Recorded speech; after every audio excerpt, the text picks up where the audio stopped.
வாண்டடாக போய் வம்பள மாட்டிக்கிற ஆளா நீங்கள் அப்படின்னா இந்த கதை உங்களுக்கு தான். ஒரு ஃபாரஸ்ட்டில் புலி நல்லா தூங்கிட்டு இருந்தப்போ அந்த பக்கம் போன ஒரு கழுதை தூங்கிட்டு இருந்த புலியை தட்டி எழுப்பி, எனக்கு தெரியணும் அந்த ஆற்றுக்கு அந்த சைடு இருக்கிற கிராஸ் கலர் ப்ளூ தானே அப்படின்னு கேட்டிருக்கு. புலி இது என்னடா எனக்கு வந்த சோதனைன்னு சொல்லி, இல்லை பச்சை அப்படின்னு சொல்லிச்சாமா. அதுக்கு கழுதை இல்லையே அது ப்ளூ அப்படின்னு சொல்லிட்டு ஆர்குமெண்ட்டு. புலி தூக்கத்தில் இருந்தவனை வேற எழுப்பிட்டு இப்படி டார்ச்சர் பண்ணுதே இந்த கழுதைன்னு சொல்லிட்டு அது பச்சை அப்படி சொல்லியிருக்கு. கிராஸ் பச்சையாக தானே இருக்கும்.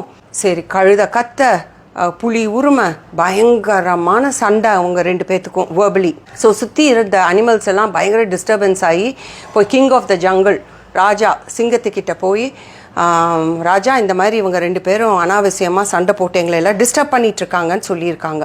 சரின்னு ராஜா வந்து ரெண்டு பேர்த்தையும் வர சொல்லியிருக்காங்க. ஸோ சிங்கத்துக்கிட்ட போனவுடனே கழுத்தை சொல்லிச்சாமா, ராஜா அது ஆக்சுவலாக ப்ளூ கலர் தானே கிராஸ் அப்படின்னு கேட்டதுக்கு ராஜா அப்படியே ஆற்றுக்கு அந்த சைட் பார்த்துட்டு, ஆமாம் நீ தான் ஜெயிச்ச கழுதை, நீ கிளம்பி போய்க்கோ அப்படி சொல்லியிருக்கார்.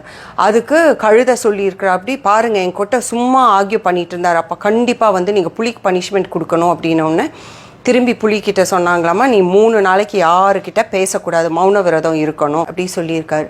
சரி, கழுதை சந்தோஷமாக குச்சி நான் தான் ஜெயித்தேன் அப்படி சொல்லி வாலாட்டிகிட்டே போயிடுச்சாமா. புலி கழுதை போனப்போ திரும்பி ராஜா கிட்ட, ராஜா உண்மையை சொல்லுங்க, கிராஸ் க்ரீன் தானே அப்படி கேட்டிருக்கு. அதுக்கு சிங்கம் என்ன சொல்லிச்சாமா, ஆமாம் கிராஸ் க்ரீன் தான், அப்புறம் நீங்கள் ஏன் ப்ளூன்னு சொல்லி கழுதை கிட்ட ஒத்துட்டீங்க அப்படின்னு கேட்டதுக்கு சிங்கம் சொன்ன பதில், நீ புலி அது கழுதை. கழுதை வந்து தப்பாக அதனோட பெர்ஸ்பெக்டிவ்லாம் அண்டர்ஸ்டாண்ட் பண்ணிவிட்டு அது என்ன நம்புதோ அதை தான் வந்து தானும் இருக்கிறவங்களையும் நம்புறதுக்கு ட்ரை பண்ணும்.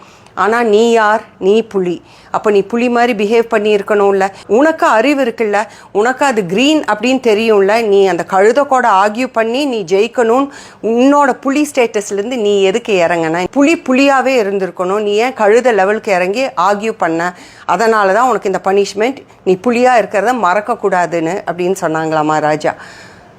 நம்மளும் சில டைம் வாழ்க்கையில் இப்படி தாங்க, நம்ம இந்த கழுதைகளோடு சேர்ந்து தேவையில்லாமல் ஆர்கியூமெண்ட்ஸில் இறங்கி நம்மளே நம்ம தரத்தை தாழ்த்திட்டு, கழுதை என்ன கடைசியில் நீங்கள் என்ன சொன்னாலுமே கழுதைக்கு தான் பெருசு அப்படின்னு நினச்சிட்டு போயிட்டே இருக்கோம். புலி நம்ம தான் தரத்தை இறக்கிட்டு நம்ம கழுதையாக வேண்டாமே, நம்ம புலியாகவே இருப்போம். கழுதைகளை எல்லாம் என்னமோ பண்ணிட்டு போட்டுன்னு விட்டு தள்ளுவோம்.